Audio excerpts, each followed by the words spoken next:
Few television comedies are remembered as sharply, or as lovingly, as Fawlty Towers. With just 12 episodes, it carved out a reputation as one of the most brilliantly written sitcoms in British history. Razor-sharp dialogue, explosive misunderstandings, and John Cleese's volcanic performance as Basil Fawlty made it unforgettable. But behind the laughter, Fawlty Towers walked a dangerous line. And in the end, one infamous scene didn't just spark controversy, it helped seal the show's fate and ensured it would never return. Even today, decades later, that moment still makes audiences uncomfortable. Not because it failed, but because it succeeded too well. A comedy built on discomfort. From the very beginning, Fawlty Towers wasn't designed to make viewers feel relaxed. It thrived on tension. Basil Fawlty wasn't a lovable fool. He was rude, brittle, insecure, and frequently cruel. The comedy didn't come from warmth, it came from watching social pressure tighten around him until he exploded. John Cleese and Connie Booth wrote the show to expose hypocrisy, class obsession, xenophobia, and emotional repression. Nothing was accidental. Every insult, every awkward silence, every outburst was engineered to push boundaries. And audiences loved it, until one scene pushed too far for comfort. The episode that changed everything. The episode in question was The Germans, first broadcast in 1975. On the surface, it seemed like a classic Fawlty Towers setup. Basil is concussed after a head injury, sleep-deprived, drugged, and left in charge of the hotel while hosting a group of German guests.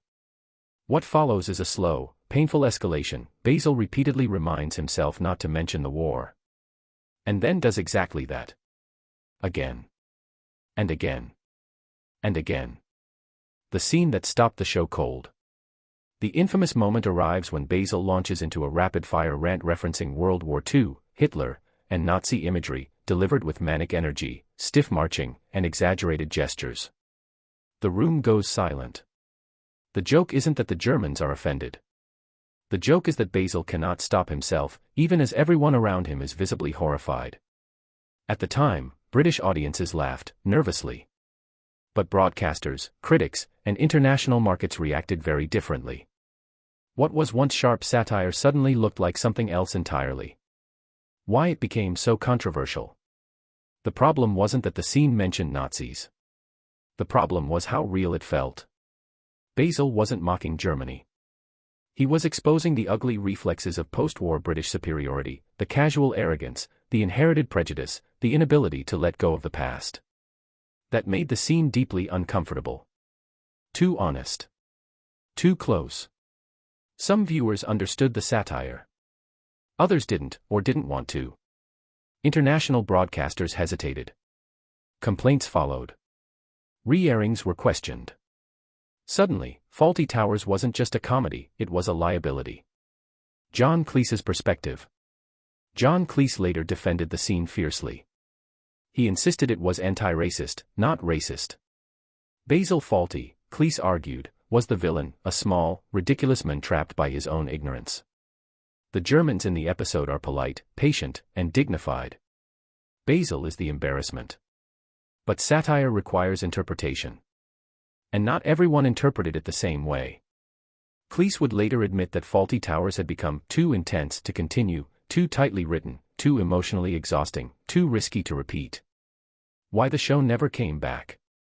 Despite its success, Fawlty Towers ended after just 2 seasons.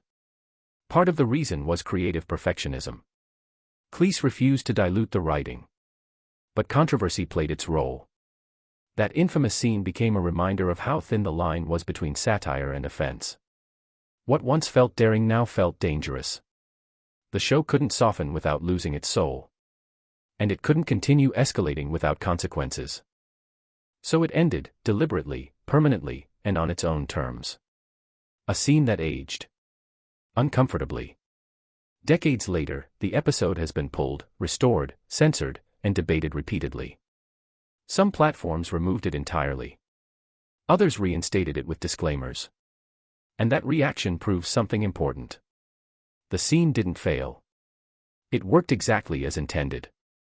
It forces viewers to confront prejudice, not safely, not gently, but directly.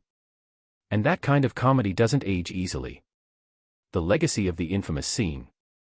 That single scene ensured Fawlty Towers would never fade quietly into nostalgia. It turned the show into a cultural fault line, a test of whether audiences can laugh at uncomfortable truths without endorsing them. It also cemented Basil Fawlty as one of television's most brutally honest characters, not a hero, not a clown, but a mirror. And sometimes, mirrors are the hardest things to look at. Fawlty Towers didn't go off the air because it failed. It went off the air because it refused to compromise. That infamous scene didn't destroy the show. It defined it. And maybe that's why, decades later, we're still talking about it.